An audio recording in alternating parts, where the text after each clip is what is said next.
Well, let's talk just a little bit expansion on the pipeline here. Going back to the scenario, so Rosita's going. That's the initial shot in the arm for production for the company.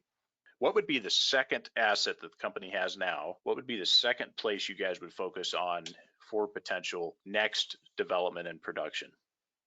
Boy, that's a good question. So, as you know, the New Mexico side is our long term. A lot of it depends on various factors, but as long as we're working, New Mexico is heading in the right direction. I would begin to look at potential doing something up in Wyoming with the current properties we have, or some opportunities there.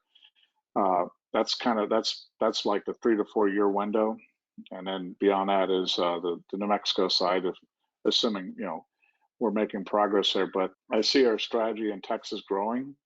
I see a lot of upside there.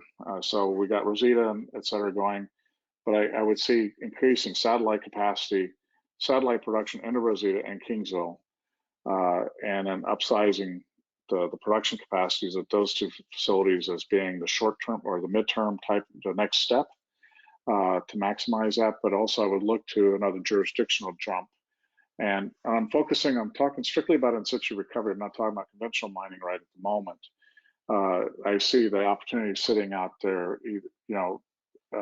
is New Mexico and Wyoming as being the next opportunities.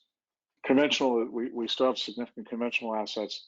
Those are going to be based on what works. And but right now, our strategy is ISR first, to focus on those resources rather than spending a lot of the company's capital on conventional projects, which still must be leveraged to some kind of milling capacity.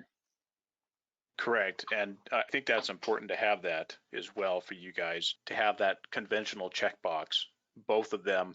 And obviously they have their place in the strategy, which I think is pretty clear with your company.